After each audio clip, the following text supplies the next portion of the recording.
Good afternoon. It's January the 25th, 2003.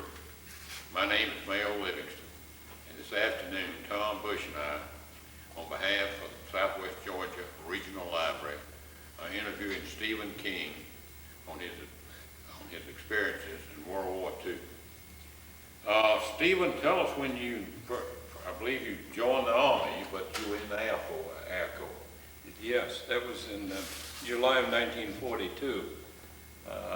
I was in college at the time, in the beginning of my junior year, coming up that fall. What college was that? That was University of New Hampshire.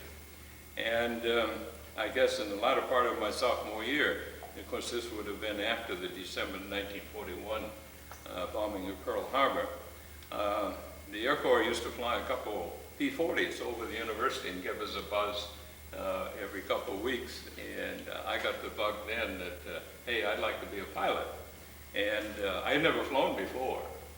And so in July of 42, the Air Force had promised that if you signed up in the reserves at that time, you would be able to finish college before they took you in. Well, I got in the first half of the junior year, and just about the time of the start of the second semester in February, I got the word that a lot of guys who signed up at the same time I did were already being called in. So I called up the Air Corps base at Grenadier Field, where I had signed on, and they said, oh yeah, you'll be called in by the end of March. So I withdrew from the university in order to save what I had put up for tuition. And 28th of March, I was on the train headed for Keesler Field, Mississippi. This was Keesler Field. And that was for a 30-day tour of training. Hold it up again, please. Okay.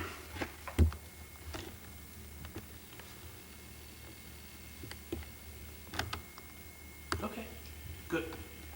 Thanks. Okay. Anyway, I got on the train at Fort Devens, Mass, and this troop train went out across Massachusetts and over New York State and clear to the Mississippi River and then down to Mississippi. And we were 5 days and nights en route with the only thing we had with us was a toilet kit. That's all they let us bring. So when we got to Keesler Field, we had been in our civvies for a total of 7 days.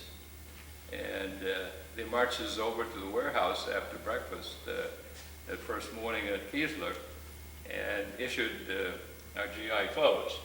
And we took them and went back and tossed all of our civvies into the trash can after having been in them for 7 days with no laundry or anything, you know.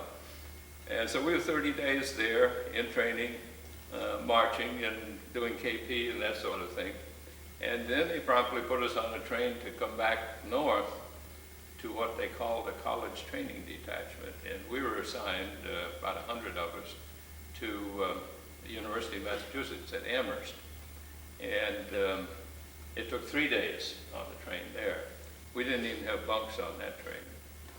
And then the first 30 days at Amherst, we were also restricted to our quarters, except for going to class and for mess hall, before we got any leave at all on the weekend and so on.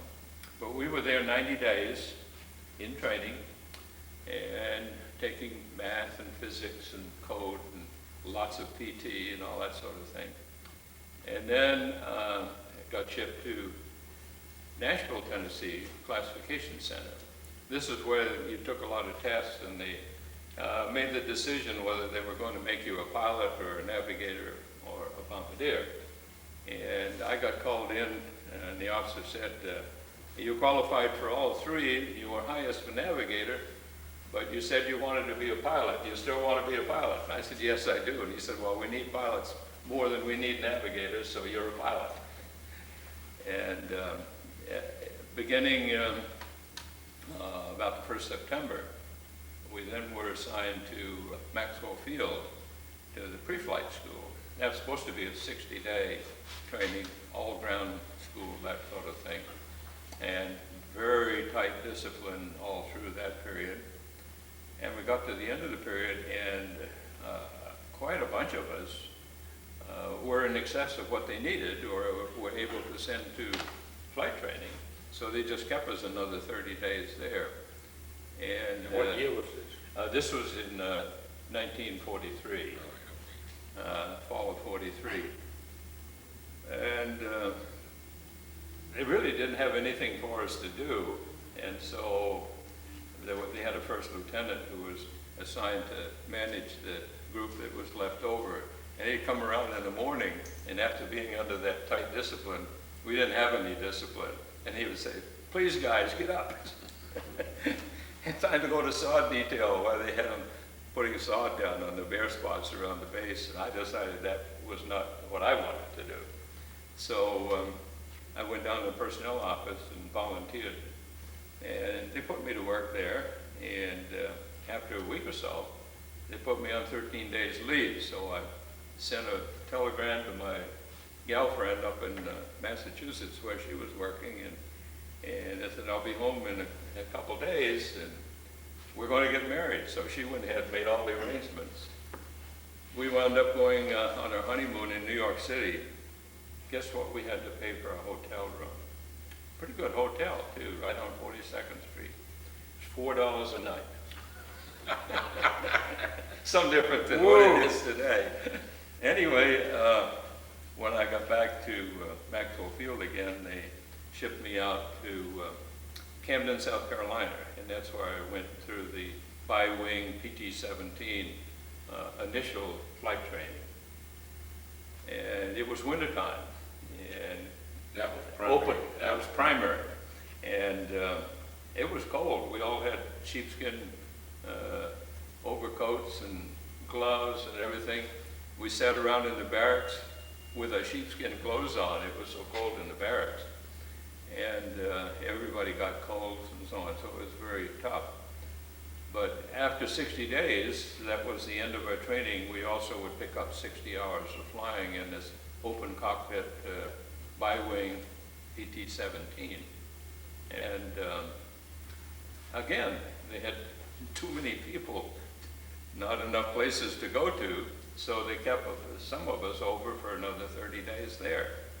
And I got the chance then to pick up 30 more hours in the PT-17, and I only had to have one check ride that whole 30 hours, so I went up and did acrobatics the whole time. It's fun.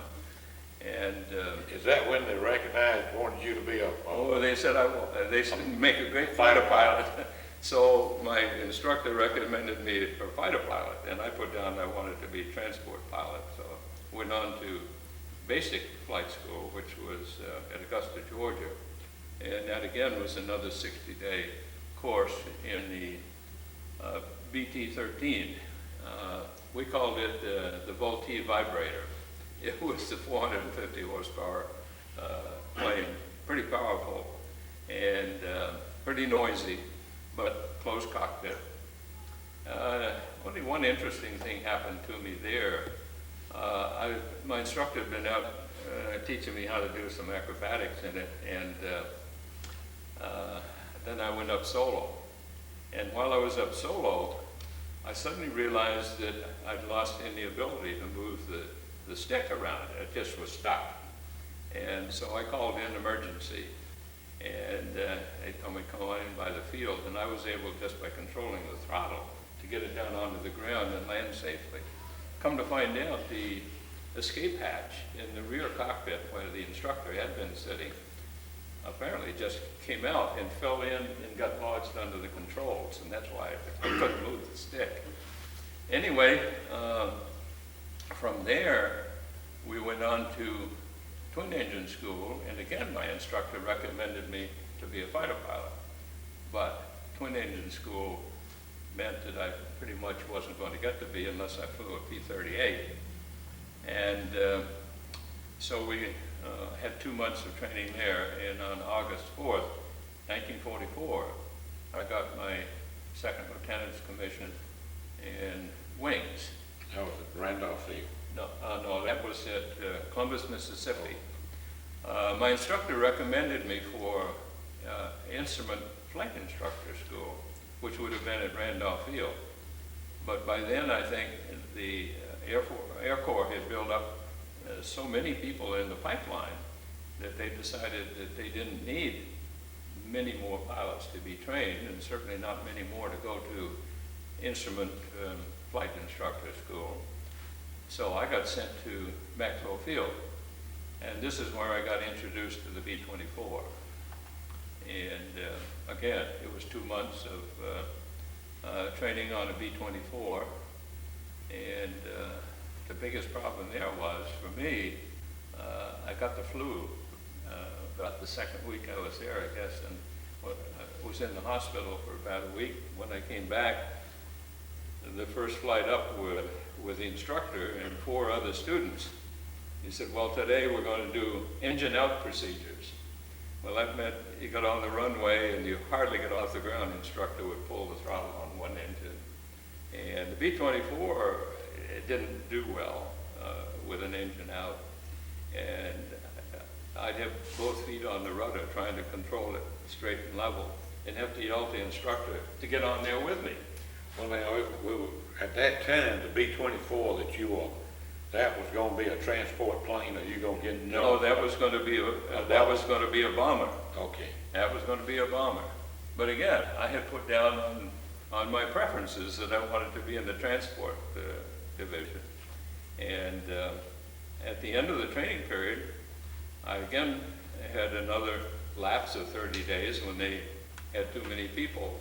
And when my orders came out, I didn't know where I was being sent, but I did know that all of the other people, almost all of the other people on the orders were either first lieutenants or captains or majors.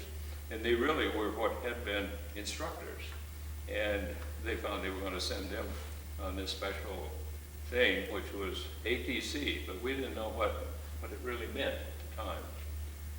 So we got on a train to Florida, the Floridian Hotel, and on Christmas Eve, I got the word to report out to the 36th Street Airport.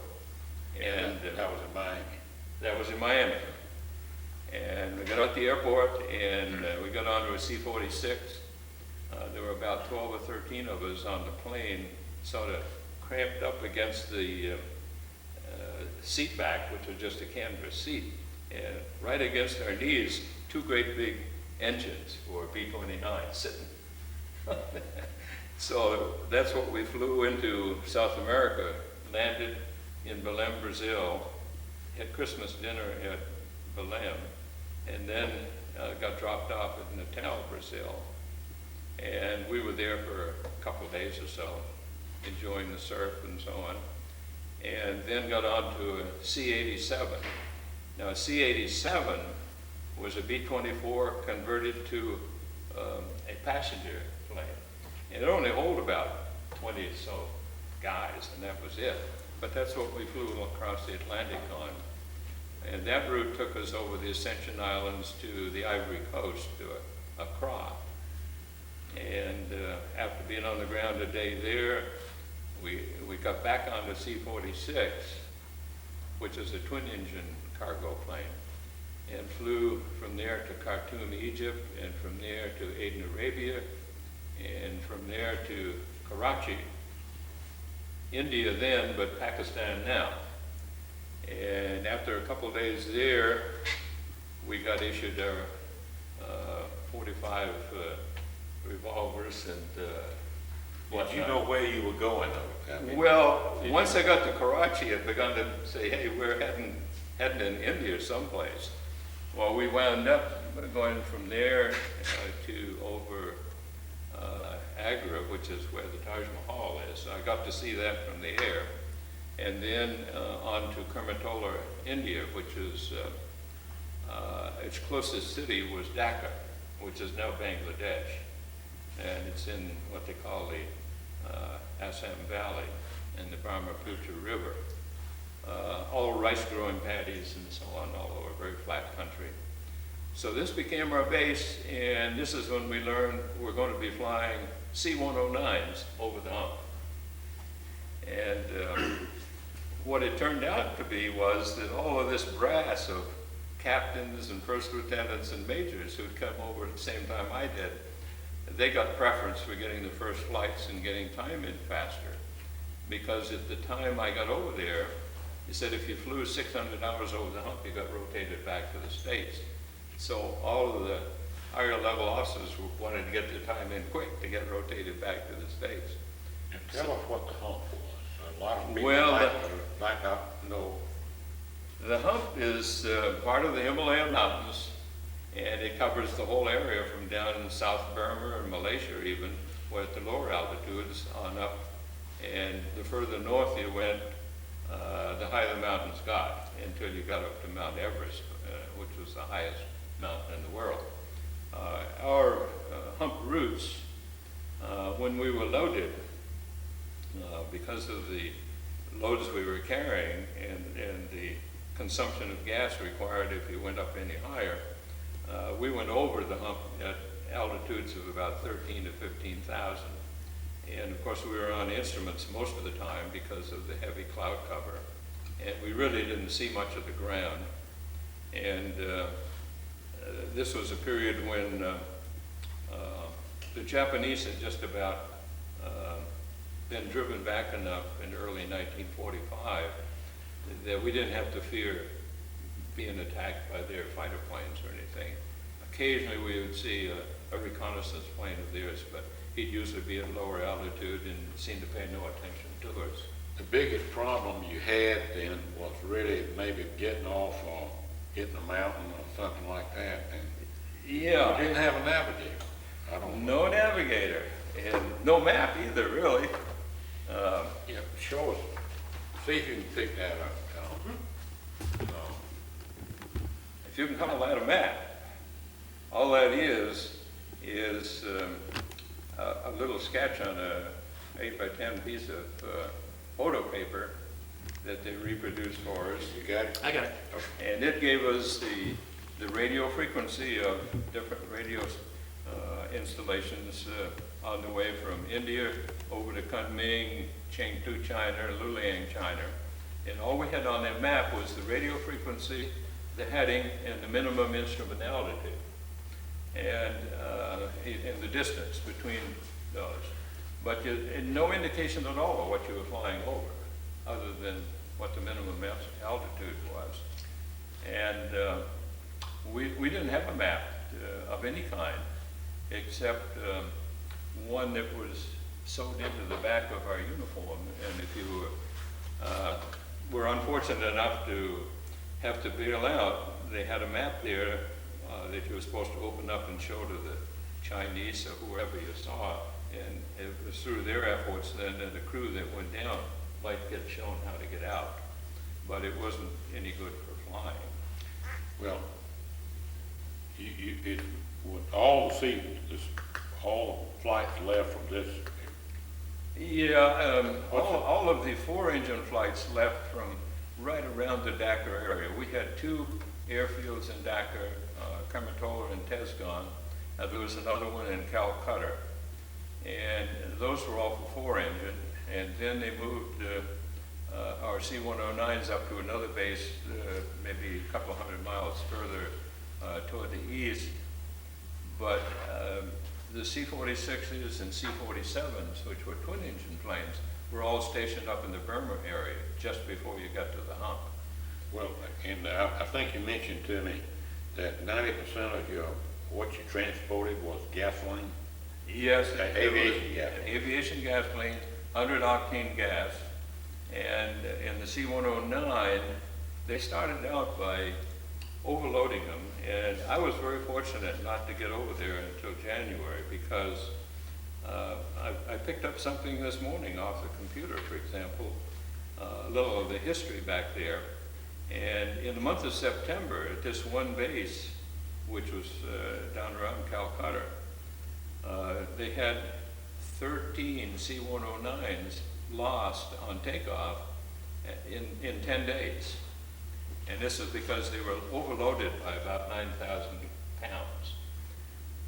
When I got there, they'd learned their lesson, and they had taken out the gas tank, which was about 100 gallons or so up in the nose, another 100 back in the tail, and one of the Bombay fuselage tanks. So we were down to 3 Bombay tanks of 400 gallons each. And we were able to get off the ground even in the hot weather, but you took up the whole runway. You know, you got out to the end of the runway and revved up full throttle, let off the brakes, and you got down near the end of the runway, pull back on the stick, and hope you were going to get off.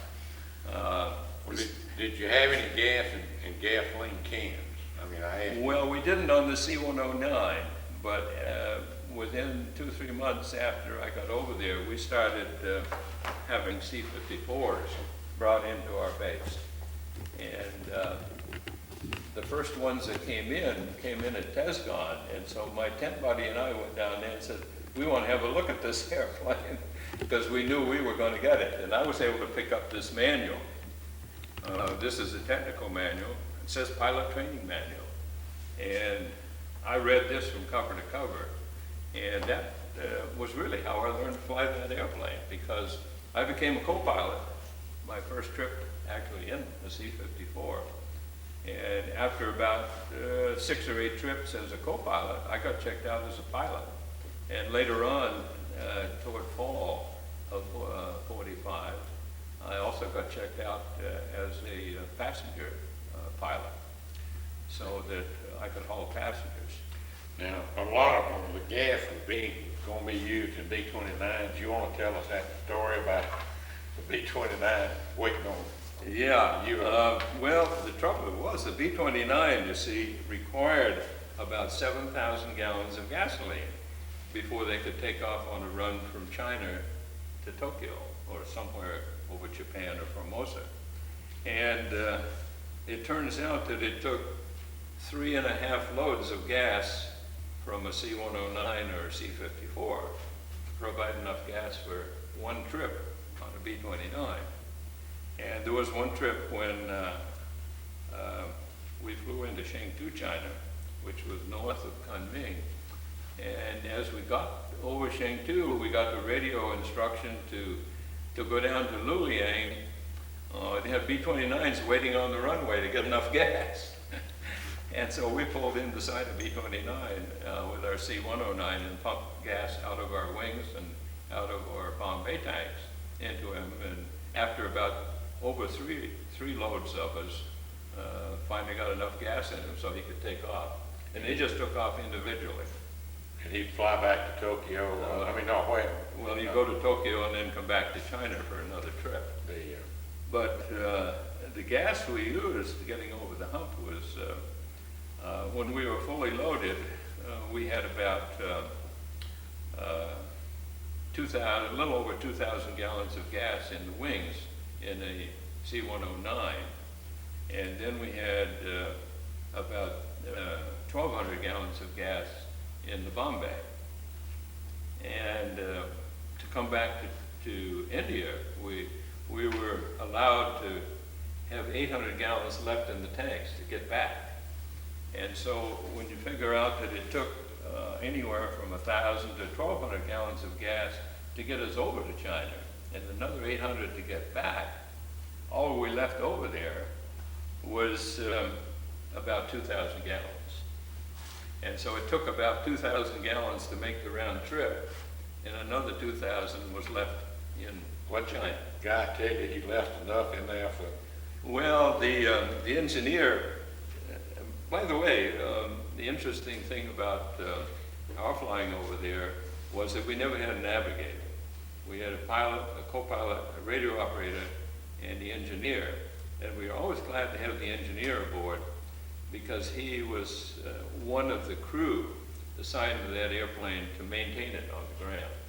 And it was always a comfort that, hey, I got an engineer on board who has to maintain this plane, so I hope he's done a good job, you know, if he's going to go himself.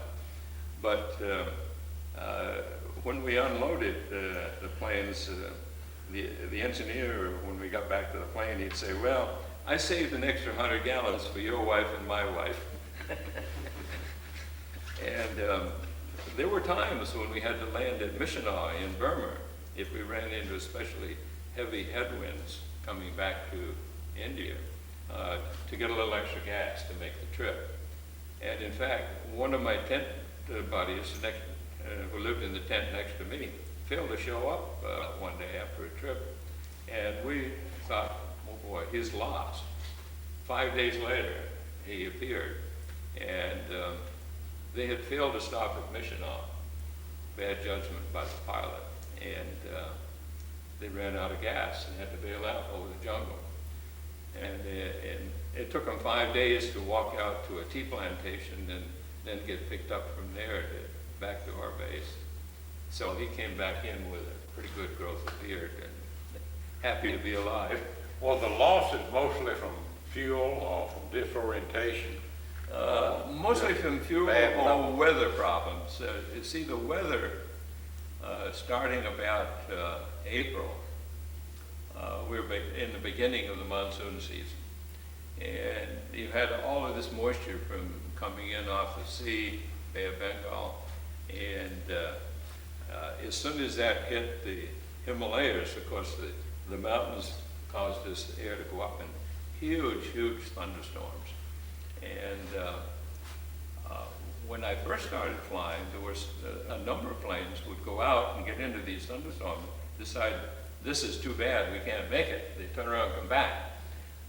General Tunner was the CEO of the theater, and we soon got the announcement, there will be no turning back, you fly through. And we did lose a few, but not that many really. One or two planes got almost destroyed in the air, and then there were a few who disappeared for good.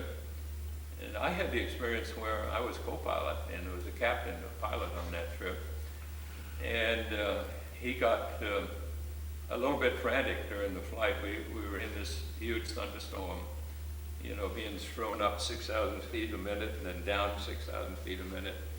And he decided that was, after about 15 minutes, that was too much. So he turned back toward China.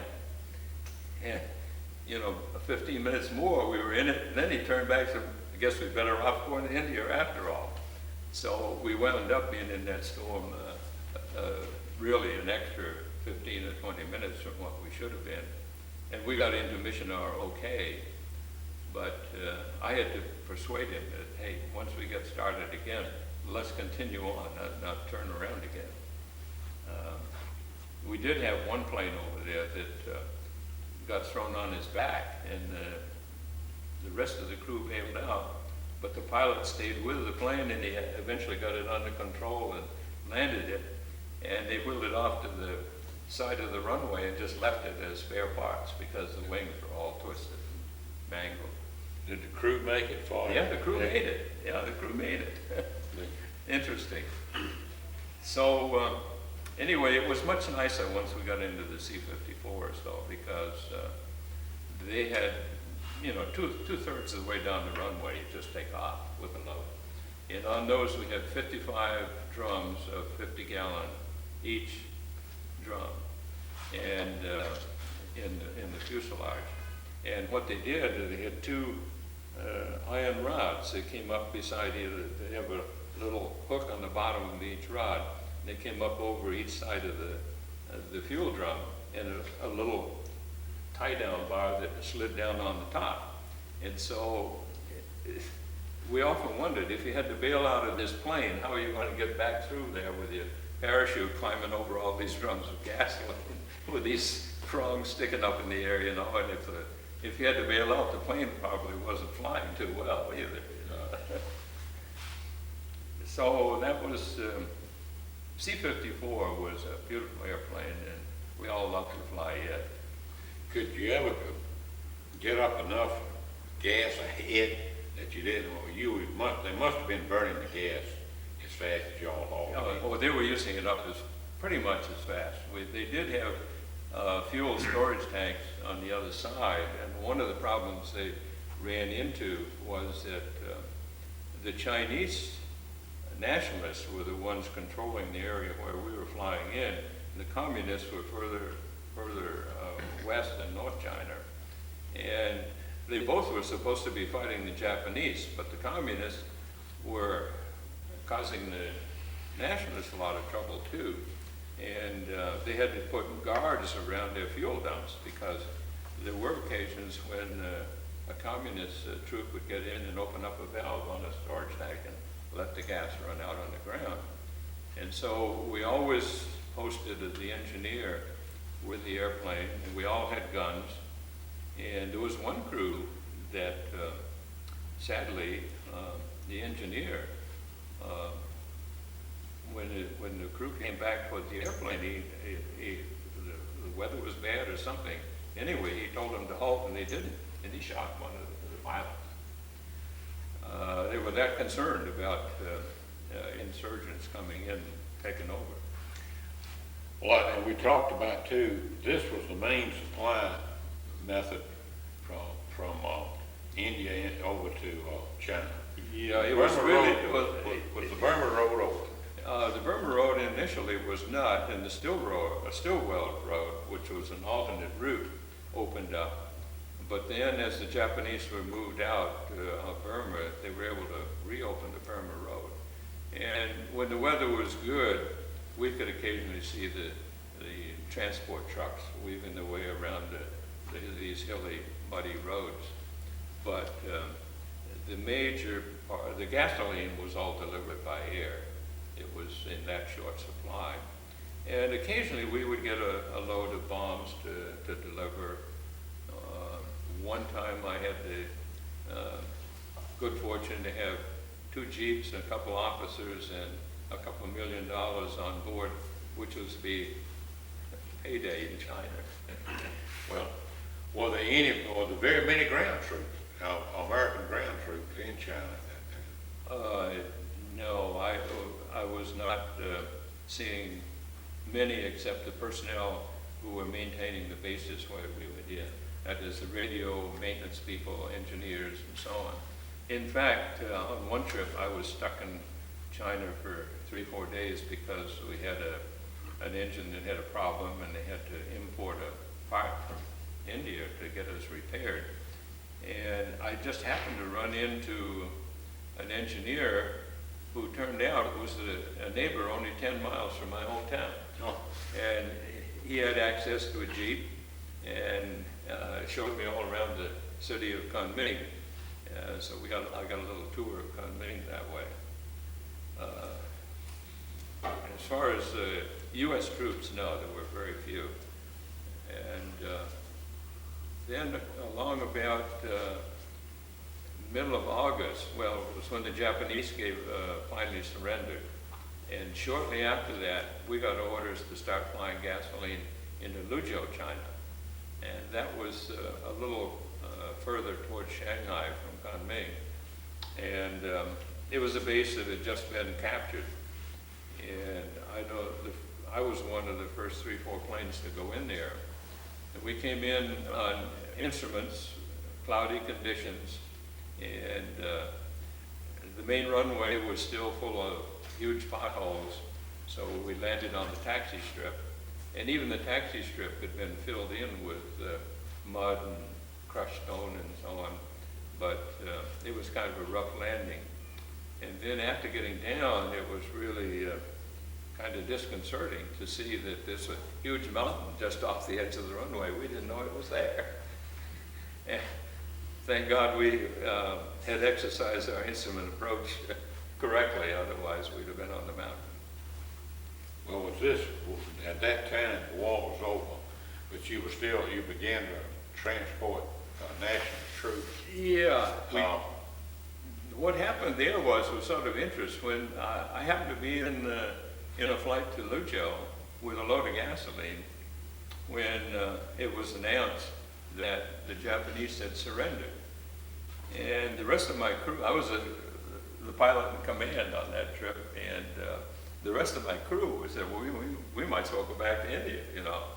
And I said, no, I think we'll be flying over here for quite a while. Yeah, fortunately, I made the right decision because shortly after that, we started flying gas into Luzhou, offloading the gas, loading on 80 Chinese nationalist troops along with their carbines and their soup kettle, and flying them up to Shanghai to take over the city. And our orders were to fly 30,000 of them, which, you know, at 80 a whack, took a lot of B-24 trips.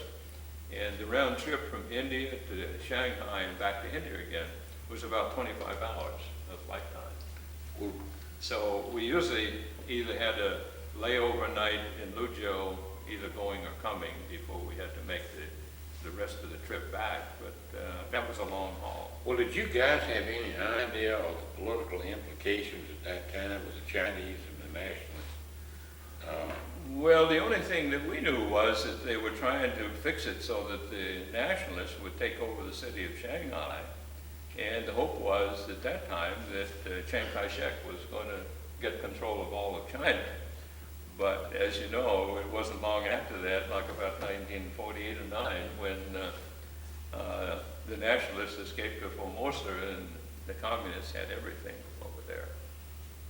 But the interesting thing is that this last summer, I had, this in 2002, I had a visit from a TV station from China, Kunming, China, actually, who came to the States, and they were going around this country doing interviews with pilots who had been in the ATC, CBI, flying gas over the hump and so on. And they were over collecting information for a TV show they wanted to do. And I learned also from another couple that were friends of ours who had been back to China on a tour, and they were taken up into the mountains close to Kunming and shown a big memorial that the Chinese had constructed dedicated to the pilots who had been flying gasoline over the hump. I didn't even know it existed until that happened. When did you start heading home? That was a Well, I started heading home as soon as I finished my 750th hour, because they had to up the ante as things got better over the hump, and said instead of 600 hours you had to have 750. So toward the end of October, I was going out every chance I got. I would take a flight, and a lot of the other guys who realized the war was over were trying not to take a flight. So I had plenty of opportunity to finish my remaining time, and you were still hauling gas? still hauling gas. Well, my last flight over the hump was bringing about 45 U.S. troops, ground people, from Kunming back to Calcutta. Interesting thing happened on that. We had an engine go out, inboard engine on the C-54, about halfway over the hump coming back. And it might not have been a critical thing, but the fuel pressure gauge on that engine had gone way beyond the red line, and we were concerned that we might blow a line or something and cause a fire, so we just shut down the engine and feathered the engine. That didn't make the troops in back very happy, but we got into Calcutta fine, and my crew and I decided we didn't want to spend any extra time down in Calcutta, so as we were landing in Calcutta, we started up the engine again and just let it windmill while we landed. And we never said anything on the ground that we had a problem. We just said, empty, C-54 can certainly fly 150 miles up to our base, so we just, again, started it up and let it windmill, and as soon as we got off the ground, we shut it down. Flew back to Dhaka. You know, we were only like, I was like 24 years old at that time. Probably today you wouldn't do such a thing as that. And you started heading home, and well, yeah, I got my 750 hours, and another guy from Massachusetts had his time in too at the same time. And our order said that we were ordered back to the States by best of means available by air. And so we hitchhiked a ride from Kermatola down to Calcutta on a C-47. And once there, we started buzzing around and found there was a C-54 that was heading for Karachi, and we got on that. And spent a couple of days in Karachi before we got another one that was heading for Casablanca. And we were able to get on that. And it had an engine problem over Algiers, so they landed at Algiers, and we waited a couple of days for a new carburetor to come in. Finally got to Casablanca, and our turn came up to catch another ride about a couple of days after that. And we landed for breakfast on the way across the Atlantic at Bermuda. And apparently this was where the North Atlantic Air Transport 54s came in for refuel and food, and where the ones from India were coming in at the same place. And in the breakfast line, we discovered, in talking to a couple of pilots, that they were heading for New York, whereas the plane that we were on was heading for Miami. And since we both lived in New England, we said, let's see if we can get on that plane. And the pilot didn't believe we could get our stuff on board in time, but we did. And we landed in New York, and that's where our lead started. Interesting thing happened there. I was supposed to be demobilized out of Grenier Field in Manchester, New Hampshire. And after having my leave, which amounted to about a month, I guess it was, that I had, I was supposed to report back to Grenier Field, and I did, and they said, well, we're sorry, we seem to have lost your 201 file somewhere. We have no records to demobilize you, but so why don't you just go home and stay on leave for a while, and we'll try to get in touch with you. Well, I wanted to get back in the university in February and finish my second term of junior year, and it got to be into January, and they still haven't got in touch with me, so I called them again, and so they said, well, why don't you come over to Grenier Field and we'll make up a 201 file out of your memory. So I told them everything that happened to me all this time. They made up a file, and I actually was demobilized as of February 24th in 46. And the university started about the 8th of February, I think, so I was technically in full uniform going to class at University of New Hampshire. But so was everybody else. We all, you couldn't buy any civvies at that point. They just weren't available. So we just took off the insignia and so on and wore uniforms to class. As we review this is a wonderful story. Is there anything you'd like to add? Have you thought about? Well, I've read part of your book, and I yeah. want to mention that Stephen has written a book, very interesting. I've read part of yeah, it. it has a whole chapter about World War II experiences. But it goes back further than that. My book, is called Changing Times, and I came up with the idea that starting it, that this would be primarily a family interest.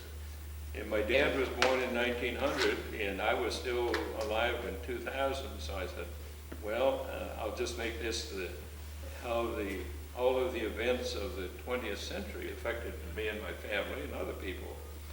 And I have listed in the back of that book over 100 significant events that happened in the 20th century, probably more than will ever happen again in that period of time. Because my dad started out when everything was horse and buggy, and as a kid he was entranced by the horseless carriage. And in fact, when he was 16 years old, he was teaching people how to drive in Boston, Mass. Then when he was 19, he came up into New Hampshire, where I was born, and bought a couple of 100-acre farm with his parents' help, and married. And at 19, or by the time he was 20, he married. I was born in 1921. And so in 21, at 19, he was managing a dairy farm, and had, except for 1 year working on a dairy farm, had no prior experience. But so he farmed the farm up there and added to it. By the time I went to college, we had 1,000 acres along the Connecticut Valley, hillside farm and some valley farm. Of course, a large part of it was pine lumber and so on, and we had a sawmill.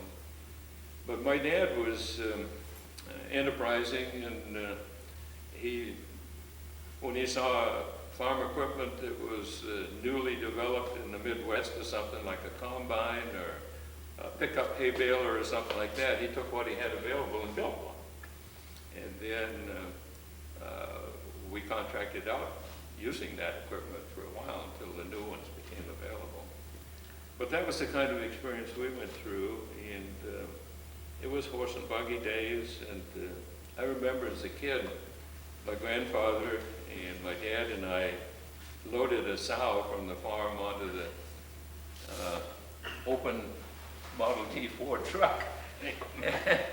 We drove over the Black Hill, which was a real steep hill beyond our farm, over to a neighbor's farm to have the sow bred. And as we're coming back, the hill was so steep that this Model T truck couldn't go forwards and make it. So we turned around and backed up the hill, because the backup gear was a lower gear than the forward gear. Well, we appreciate, I want to, on behalf of the American people, appreciate what you did during the war. And we are just delighted that you shared these moments with us. And well, it's a delight to do so. One of the things that got overlooked here in our discussion was the fact that from the period of 1939 to 1945, the U.S. built over 19,000 of those B-24s. That was the most of any of the major airplanes, except biplanes, that were built. all that. I didn't have any idea. Ford Motor Company built 8,685, I think it was, B-24s. They even put 105 millimeter howitzers in the nose of those things. Yeah. You're a kid. No, using them to sink Japanese ships. Oh, yeah, it was an artillery. And one of the interesting things was that year before last, I spoke to a middle school down in Florida, and they were sixth grade class. And I made this statement about Ford having built over 8,000 B-24s, and some young guy throws up his arm. I thought they only built automobiles. And I said, nobody built automobiles in World War II. We appreciate it. Yeah, thank you. And enjoyed it. sharing it all.